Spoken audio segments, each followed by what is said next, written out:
Thanks for joining me today. So I'm really excited to review, demo, first impression this product for you. It is the Real Techniques Complexion Sponge, and I am a big Beauty Blender fan, and I ran across this in Ulta and thought I would give it a try. As you can see, it's still in the packaging. I haven't even used it yet, so I kind of want to compare the two, the Beauty Blender and this. I want to give this a try and see if I like it, and I want to do this for you guys. So I'm going to do that and apply makeup to my face using the Beauty Blender on one side and the Real Techniques sponge on the other, and let you see that. So if you're interested to see the difference between the two, stay tuned. Okay, so my first impressions, well, let me first pull this out of the packaging for you. And I have typed up some notes on my screen, so if you see me looking away, I am looking at my screen. But I will just compare the two for you. First, you can see the Beauty Blender is kind of tear-shaped and it's pink. It used to be much more pink than this, but I have had my Beauty Blenders for over a year now, and they get used on a daily basis. So the color is fading some, but you can see they're almost the same size. I mean, the Beauty Blender's, I think, a little bit tinier. It's tear-shaped. This one is more oval-shaped with a point and then a flat part to it. Just in feel, the Beauty Blender is a lot softer, but still very dense. This is a little bit, not harder, it is harder to the touch, and it's more dense than the Beauty Blender. So that is kind of the feel difference. Talk to you about the shape and size. Again, my notes are over here. So using the Beauty Blender, you can use it wet or dry. In fact, I have two. This is the one that I use for dry, and this is the one that I use for wet products. And so the Beauty Blender, you get it wet and it expands. It becomes really big, actually. And by getting it wet, what it's supposed to do is not hold as much of your foundation, like soak it up. And then it just helps you, I usually apply it to my face, and it just gives you a very nice airbrushed look. You can use it dry as well. I use it for powdering when I really want to get in and powder my eyes good because I have oilier lids. I went on to Samantha from Pixie Woo. I went on and watched some of her videos using this, since she's the creator of it. She doesn't say anything about, like, she doesn't use it wet. She uses it specifically like dry with powder and foundation. However, I don't see why you can't get it wet. So for me, I'm going to try and wet it and use it so I can compare it directly to my Beauty Blender. And I just dropped it. I dropped everything. So when it comes to pricing of the two, the Beauty Blender is $19.99, and it's quite expensive, I think, for just a little sponge. However, I love it. I would pay $19 again. I need to actually get another one, but at the same time, it's kind of, it sets you back a pretty penny just to purchase a sponge. So I picked this one up in Ulta. This retails for $5.99. So as you can see, it's definitely more affordable, and it's easier on the pocket, on the wallet. I keep dropping these things. So it's not that I want to find a replacement for the Beauty Blender. I mean, if this does exactly the same things that the Beauty Blender does, I'd have no problem buying this instead, and that's kind of why I want to compare it. So now I want to test it out. So I have, because I'm not in front of a sink, I have a bowl of water here, and I am going to get both wet for you. I will show you how big the Beauty Blender gets. And what you do with the Beauty Blender is you just get it wet. So I'm going to, I just kind of squeeze it. I mean, you can see. I just kind of like squeeze the sponge. And then I wring it all out. And once you wring it out, then I put it in a towel, a dry towel, and I kind of wring it out some more. And that's what the instructions will tell you to do. You want to try and get out as much water as possible. And there you can see it's now much bigger. It's about the size of an egg. so you can see the difference now between the two. So the Beauty Blender has kind of swollen up and it's damp. So we're going to do that with the Real Techniques brush. Wait, I keep saying brush, sponge. So it seems like it's doing the same thing too. It seems like it's swelling up a little. I'm going to wring that out. So it has actually gained some size as well, and it seems to be holding more water in it than the Beauty Blender, but not too much. Like, it's not dripping anything out. It's just seems to be heavier and holding more water. So I'm going to pin my hair back, and we are going to test out this product. Alright, so I've kind of been doing this new thing with my foundation for summer, so that's what I'm going to do on both sides. So on the left side of my face, I'm going to do the Beauty Blender, and on the right side, I'm going to do the Real Techniques sponge. So I'm going to go in. This is a little bit of a darker foundation. This is just the Fit Me foundation. It's darker for my skin for the summer. And then I go back in with, this is the new CoverGirl Ready Set Gorgeous foundation. If you want to see a review on this, let me know in the comments below. Excuse me. I'll definitely do a review.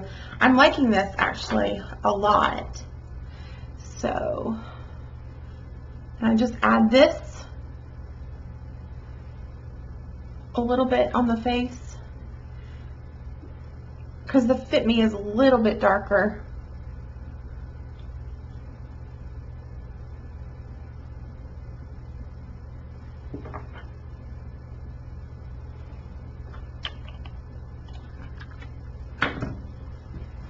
Alright, so now that I have this lovely foundation on my face, I'm just going to go in with my Beauty Blender and just start blending. The Beauty Blender helps give off a really nice airbrush look. I think even more so than a brush or like a stippling brush.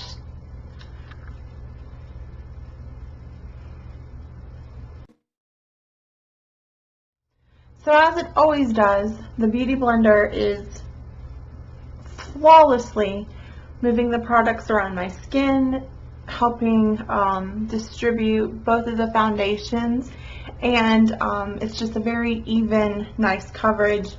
You can see the makeup left. So according to the package, you can apply the foundation and kind of spread it with the flat side and then use the point to get into precise areas. I'm probably, which I think it's the same thinking with the Beauty Blender, you can put the foundation back here and use that and use the point for the precise areas, but I just use the point for everything, so that's what I'm going to do on the right side of my face.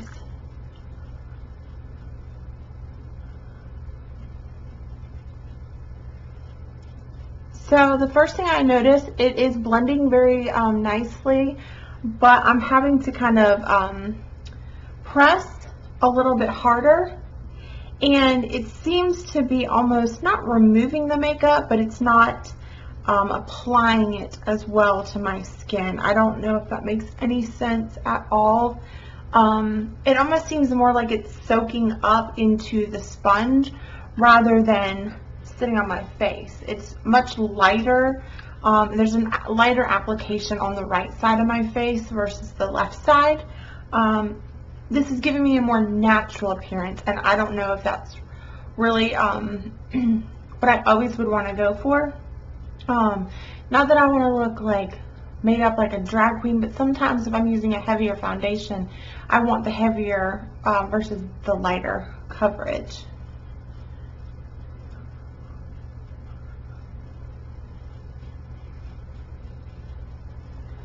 So the next thing I'm going to do actually is just use some concealer, because that's what my next step would be. This is just the Instant Age Rewind, and I will go ahead and conceal under my eyes. And I use the Beauty Blender when I'm doing my makeup for my concealer and my foundation.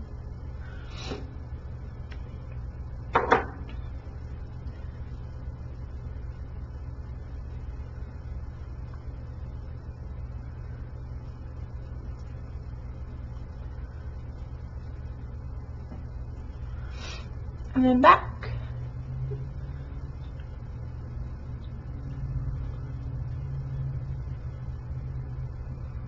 I will say it feels really good on the skin.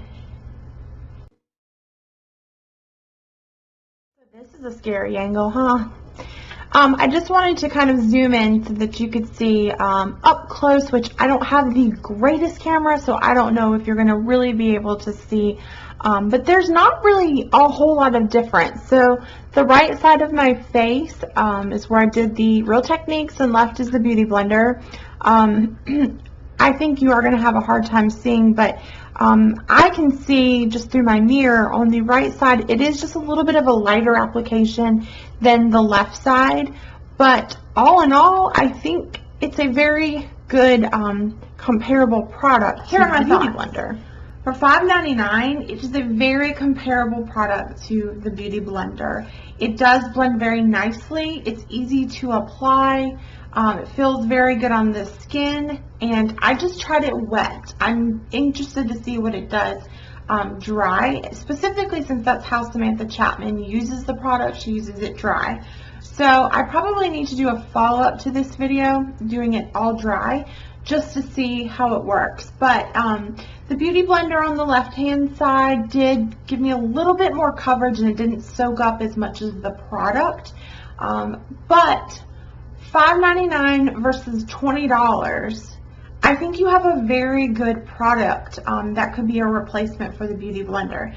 So if you're interested in trying a makeup sponge, but you don't want to commit to $20 for the Beauty Blender, I really think that the Real Techniques is a great substitute to try. And I will actually probably purchase a couple of these to put in my makeup kit, as well as just for personal use, because they're very affordable, and they do actually do a very nice job on the face. So those are my thoughts on the Real Techniques Beauty Sponge versus the Beauty Blender. The Beauty Blender can be purchased at Sephora. I believe you can purchase it on Amazon.com. I know you can purchase it at Birchbox.com. The Real Techniques brush, I'm sure you can get directly from their website. I also purchased it at Ulta for $5.99. So there you go. Those are my thoughts. I would love to hear from you what you think about if you've tried this versus the Beauty Blender. So leave me a comment down below which of the two you prefer. Also, please make sure to subscribe to my channel, especially if you love makeup, giveaways, fun. I do lots of bloopers and giveaways. I have dubbed this year the year of the giveaway. I've already done 3, and I've got 2 more coming up within the next 2 months. So please make sure to subscribe. You can also check me out on Instagram, and I will post that down below. Instagram, Twitter, Tumblr, Pinterest. I'll list them all below. So thank you so much for watching. I hope you guys have a fantastic day, and I will see you in my next video. Bye.